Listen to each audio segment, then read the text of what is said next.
L'univers est un vide parsemé de quelques planètes inhabitables, des astéroïdes et des copies de notre soleil très loin dans l'espace. C'est faux! Si je vous disais que perdu quelque part, on pouvait trouver un réservoir d'eau pouvant remplir 140 billions de fois tous les océans. Il se trouve dans la constellation du Lynx sous forme de vapeur. En son centre, l'un des trous noirs les plus énormes qu'on ait observés et qui continue de grossir. Grâce à tout le gaz et la matière qui gravitent autour de lui, il pourrait potentiellement atteindre 6 fois sa taille actuelle. Il y a beaucoup d'autres objets dont vous ne soupçonnez même pas l'existence, défiant les lois de la physique. Le plus chaud, le plus puissant, le plus grand, le plus rapide, le plus dangereux, découvrons ces choses cachées dans l'univers qui brisent tous les records. Savez-vous que les câbles qui servent à rendre internet accessible font plus d'1 million de kilomètres, 3 fois la distance Terre-Lune? Ça vous impressionne? Pour protéger et sécuriser vos données, vous pouvez faire appel à notre partenaire CyberGhost VPN. Vous connaissez probablement le principe d'un VPN, un trou de verre numérique vous permettant de contourner les barrières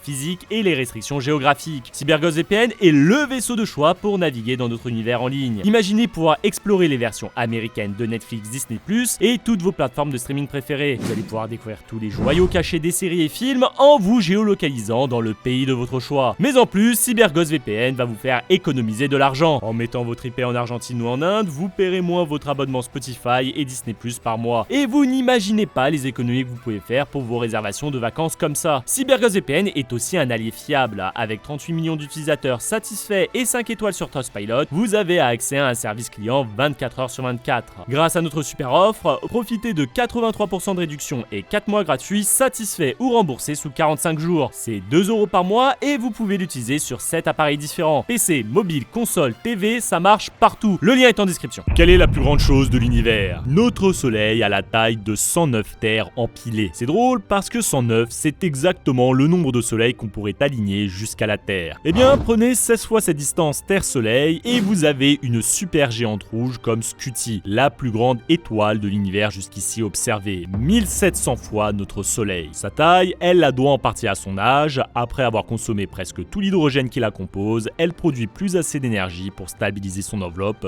donc elle grandit. Dans notre système, ça donnerait ça. Elle recouvrirait carrément Jupiter, tellement lumineuse que Neptune, pourtant la plus éloignée, retirerait vivante. Il y aurait bien une zone habitable à 1000 milliards de kilomètres, mais on vous la conseille pas. Scuti est en train de mourir. C'est une baudruche qui gonfle, mais dans quelques millions d'années, la fusion de ses composants va créer un noyau de fer se compressant continuellement sur lui-même. Puis un jour, l'énergie dégagée par la fusion ne sera plus suffisante pour contrebalancer la gravité. L'étoile s'effondre sur elle-même, c'est une supernova. Là, même 10 fois plus éloignée que Neptune, tout sera rasé par l'un des événements les plus violents que notre galaxie ait jamais connue. Si Scuti est la plus grande des étoiles, ce n'est pas la plus massive, seulement 30 fois la masse du Soleil. Un gros ballon de plasma a la gravité si forte que la température et la pression permettent une fusion nucléaire. Le titre de la plus massive revient à R136A1, situé à 163 000 années-lumière dans la nébuleuse de la Tarentule. 230 fois la masse du Soleil, tellement chaude et puissante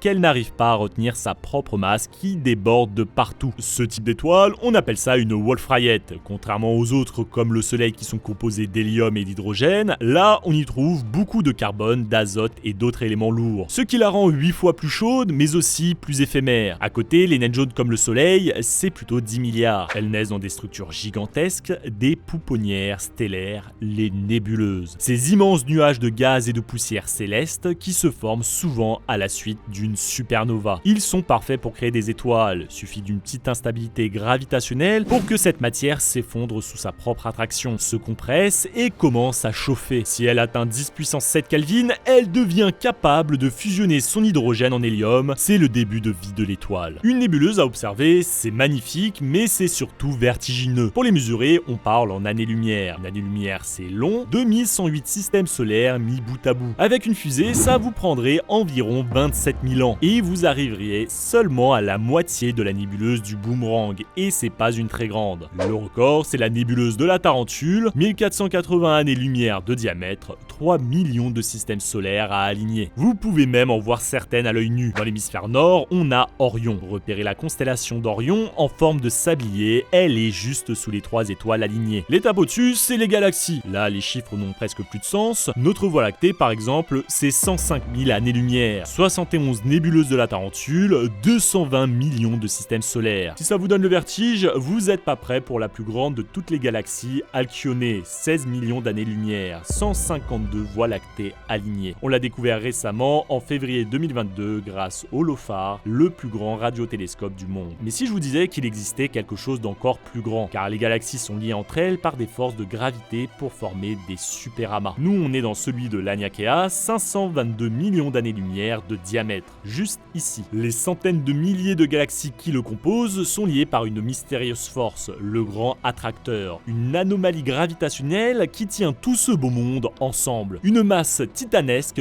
dont on ignore la nature et qu'on ne peut pas observer, car c'est du côté de la Voie lactée qui nous est invisible, caché par le gros trou noir central. Il faudra attendre 100 millions d'années de rotation pour être bien placé. Si vous trouvez Laniakea majestueux, il n'est qu'une poussière à côté des mastodontes. Le plus imposant superamas est le grand mur d'Hercule couronne boréale. 10 milliards d'années-lumière, 20 Laniakea alignés. Pour essayer de mettre en perspective à quel point c'est gigantesque, rappelez-vous que l'univers n'a que 13,8 milliards d'années. Ça veut dire que même à la vitesse de la lumière, traverser le grand mur demanderait presque autant de temps que l'existence de l'existence. On peut seulement se perdre à imaginer quelle sera la prochaine découverte si on continue de dézoomer. Qui sait, on apprendra peut-être que même les superamas sont liés entre eux. Quelles sont les limites de l'observable? Dans les années 2000, les journaux titraient avoir découvert une étoile plus vieille que l'univers, 16 milliards d'années. On la surnomma donc étoile de Mathusalem, un patriarche biblique qui aurait vécu presque 1000 ans. C'est seulement en 2021, avec de nouvelles méthodes de calcul, qu'on a réestimé son âge à 13,7 milliards d'années, soit l'âge de l'univers. Ouf, les lois de la physique sont sauvées, et il est seulement à 202 années-lumière de nous, le doyen de l'espace, et dans notre galaxie. Du moins, jusqu'à ce qu'on lui trouve un remplaçant, car depuis, on peut voir beaucoup plus loin dans l'espace. Pourtant, vu qu'on ne peut pas aller plus vite que la lumière, on devrait voir aucun objet à plus de 13,7 milliards d'années-lumière de nous, non? Le temps qu'elles nous parviennent. Si on peut observer des choses dans un télescope, c'est parce qu'elles émettent de la lumière. C'est pour ça qu'on a galéré à voir les trous noirs, comme ils absorbent la lumière, ils sont invisibles. Quand quelque chose est à une année-lumière de nous, ça veut dire qu'il faut une année pour que sa luminosité nous atteigne. Ce qu'on voit sur le télescope, c'est une photo du passé. Sauf que l'univers est en perpétuelle expansion. Il continue de grandir et toujours plus vite. Chaque fois qu'il augmente de 3,3 millions d'années-lumière, son expansion accélère de 73 km/h. Du coup, ça fausse les longues distances. Ainsi, l'univers observable fait plus de 93 milliards d'années-lumière de diamètre. Ainsi, le télescope James Webb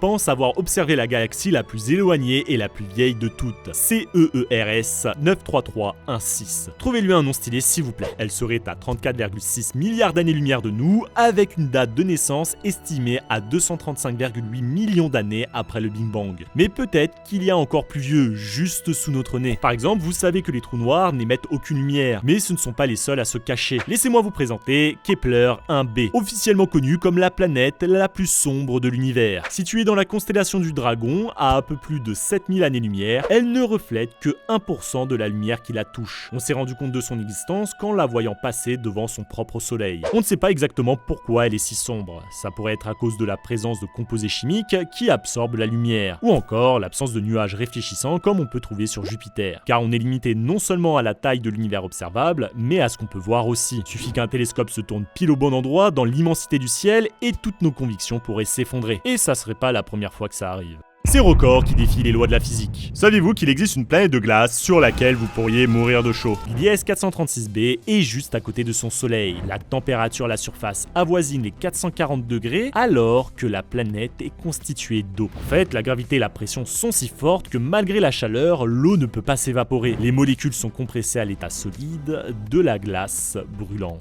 Dans l'univers, toutes les situations les plus extrêmes sont possibles. Saviez-vous qu'on pouvait créer un réfrigérateur stellaire à partir d'une étoile? Prenez la nébuleuse du Boomerang, en son centre, une géante rouge en fin de vie qui expulse son gaz. Mais elle le fait beaucoup trop vite, à presque 6000 km/h. Ce qui produit un phénomène similaire à celui de ton frigo, le gaz se dilate et perd son énergie thermique. On vous en avait parlé dans cette vidéo. Ça en fait l'endroit le plus froid de l'univers, moins 272 degrés. 1 degré au-dessus du zéro absolu. Normalement, l'espace est un peu plus chaud que ça. C'est pour ça que l'endroit le plus froid de l'univers, en fait, est sur Terre, avec des machines. Ok pour les records de froid, mais est-ce qu'il y a une température température maximale, l'endroit le plus chaud possible. Au Conseil européen pour la recherche nucléaire en Suisse, on a réussi à atteindre 5000 milliards de degrés pour produire un plasma de quark-gluon, un état de la matière ne pouvant être atteint qu'à température incroyablement élevée, ayant sans doute existé dans les premiers instants de la création de l'univers. Impressionnant, mais en dessous des quasars, des types de trous noirs extrêmement massifs au centre des galaxies. Paradoxalement, ils sont très lumineux, vu qu'autour d'eux gravitent des millions d'étoiles entraînées dans une danse frénétique jusqu'à 28 millions de km/h. Le plus gigantesque de tous, c'est TON 618, aussi lumineux que 140 000 milliards de soleils éclipsant tout ce qu'il y a autour. S'il était à seulement 187 années-lumière de nous, il nous apparaîtrait comme un deuxième soleil. En comparaison, je vous rappelle que Alpha Centauri, l'étoile la plus proche, est seulement à 4,37 années-lumière de nous. Mais ça ne serait pas génial, parce que les quasars sont meurtriers. Énormément de gaz brûlant s'accumulent au pôle, projetés dans un rayon de plasma ultra concentré jusqu'à 99% de la vitesse lumière. Encore un record. Et attention, ça chauffe, le quasar le plus proche de nous, 3C273, tire des rayons de 10 000 milliards de degrés, voyageant plus loin qu'aucune autre source lumineuse. Théoriquement, il n'y a pas de limite à la chaleur, mais dans les faits, il y a une limite qui ne sera jamais égalée. C'est la température supposée du Big Bang, la température de Planck. 142 milliards, 2 milliards, 2 milliards, 2 milliards de Kelvin.